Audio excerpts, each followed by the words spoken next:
Hey everybody, today I wanted to talk about one of my favorite bargain stocks right now that I recently added to my portfolio, and that is Upstart. Ticker is UPST. So, Upstart is a lending technology company, but they're a little different than all the others that we've seen over the years. Instead of trying to just make the lending process faster, like a lot of these personal lending companies do, Upstart is really aiming to reinvent the way that credit is given. They use a platform that uses about 1,000 different data points in addition to the traditional metrics like the FICO score to approve or disapprove loans. The idea is that by doing a better job of predicting credit risk than the traditional model, not only can Upstart's banking partners make more loans, but they don't have to have as much capital to do so. They can use their existing capital, make a lot more loans, earn a lot more interest, and make a lot more money. So there's some good and bad with Upstart. The stock is down 83% over the past year, making it one of the worst performers of any of the stocks that are on my radar. Down 91% from its peak. It peaked at just over $400 in early 2021. So Upstart's about $28 billion of loans have been originated on Upstart's platform so far. And not only does it do a better job of underwriting risk, but it also automates a lot more of the process. 73% of the loans on Upstart's platform are fully automated, meaning that no human involvement happens. The loan's automatically approved, it's serviced through a computer, things like that. So it also makes the process a lot more efficient than the traditional lending process for banks. So in the second quarter, here's the bad. The second quarter, we saw Upstart's business dramatically slow down. This is kind of to be expected. Consumers take out fewer loans when there's economic uncertainty. We saw interest rates rise, which people borrow less when the cost of borrowing is higher. There's just kind of like a perfect storm of factors working against the lending industry right now. So as a result, Upstart's loan volume through its platform dropped by 28% from the first quarter to the second. Revenue dropped by 26%. And the conversion rate, meaning the percentage of people who request a loan quote on Upstart's platform that actually get a loan, dropped from 21% to about 13% during the quarter. So that's the bad. Was Upstart's first quarterly loss in a while. They produced negative net income where they had been profitable. So a lot of investors weren't happy to see that. Their credit model is working so far, and I'll get to what I mean by so far in a little bit. So far, Upstart's credit model is performing well. If you look at the loans that Upstart originated from 2018 to 2021, the the loans that it classified as either an A or a B credit rating had default rates from 0.7% to 2.2%, meaning the percentage of loans that ended up not being able to pay off their balances. Meanwhile, loans analyzed using the FICO formula that scored a 700 or higher, which is generally considered to be good credit, had a default rate much higher of 3.6%. So the point of that is Upstart's credit model is doing a better job of predicting who are the best borrowers, the most qualified borrowers, than the traditional method, which is what the company wants to do. They want to give people the credit that they deserve. So far, the results have been good. The business is gaining a lot of traction with banks and credit unions. 71 banks and credit unions have partnered with Upstart for personal loans, which has been the company's bread and butter so far. That's up from just 25 a year ago. Alliant Credit Union is one of the 10 largest credit unions in the country and recently partnered with Upstart.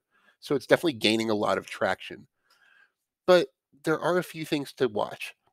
Number one, I said the credit model's working so far.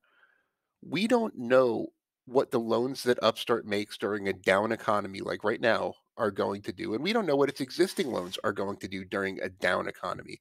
All we know is that so far, the loans that it originated between 2018 and 2021 are outperforming expectations. But generally speaking, not only was the economy great during that time, but it was the time when the COVID pandemic happened, full of a lot of stimulus, a lot of banks willing to let people postpone their payments whenever they wanted to. So defaults were almost non-existent for most of 2020. So take that with a big grain of salt. Now, this will have a very binary outcome. If Upstart's lending model is proven to work throughout an entire credit cycle, meaning when the economy is good, when the economy is bad, when interest rates are rising, when they're falling, if its model does a better job than the FICO score of underwriting loans throughout all those times, this could be a home run. If it's proven that it doesn't outperform the FICO model, that could be bad. This is a very kind of binary outcome. I think the odds are in the favor of, and the data suggesting so far that it works, but Upstart's credit model has been untested during bad times for the most part. Also, watch if it can successfully expand beyond personal loans. As far as the personal loan market go, which is about $129 billion dollars in size, Upstart has a nice little chunk of that. Based on its recent numbers, Upstart has about a 10% share of the personal loan market in the US in terms of the loan volume on its platform. It's not going to get that much more than that. And this is becoming about what it can get for the time being. But it's expanding into other exciting markets, such as auto lending is the big new one that it recently expanded into. Upstart's auto lending platform started with when it acquired Prodigy Software a couple years ago, and it's really gaining some traction so far. They've originated about $400 million worth of auto loans through the platform so far. 19 partners have signed on to fund auto loans through Upstart's platform. And so far, they're basically specializing in auto loan refinancing, aiming to reduce customers' interest rates from the loans that they currently have, save them money and interest.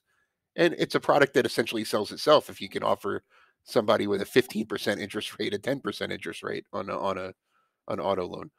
So watch the auto lending traction going forward. This is a much bigger market. Not only is it about 7 times the size of the personal lending market, but this is a secured type of loan, meaning that it's a lot more appealing to creditors.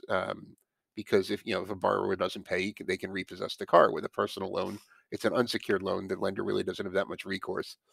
So that's one to watch. They also recently rolled out small business lending, although I'm not quite as excited about that as I am auto lending. And they plan to get into the massive mortgage lending space at some point, although the mortgage market is not doing great right now.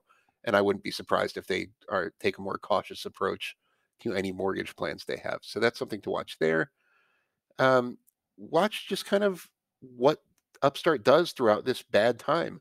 Right now, they are kind of in wait and see mode when it comes to the economy. The economy's not that great right now. Loan volumes are kind of down. They're not in all out growth mode. Upstart's pumped the brakes because they were holding a little bit too much of their loans on their balance sheet for their investors' comfort. So that's also caused them to kind of slow down their volume a little bit. The rest of 2022 could be a pretty rocky year for Upstart, but it's one that I think has massive potential if its model is proven during these kind of difficult and trying times. So I'm watching this one very intently over the next few years. It's one that I recently added to my portfolio, and if it stays weak like this, I will probably add a little bit more. So that's my quick take on Upstart, but definitely not a low risk stock, not appropriate for all investors. And I would say it's about as close to a binary outcome as I am willing to invest in. Either it's going to be a home run or it's not going to be that great at all. So I don't see any scenario where Upstart does just okay. So keep all those things in mind before you invest. But this is one if you're looking to get in on a potentially kind of industry changing company in the relatively early stages. This is one to put on your watch list. This video is sponsored by the Motley Fool. Check out the link in the description to receive the top 10 best stocks to buy now or visit fool.com/Frankel.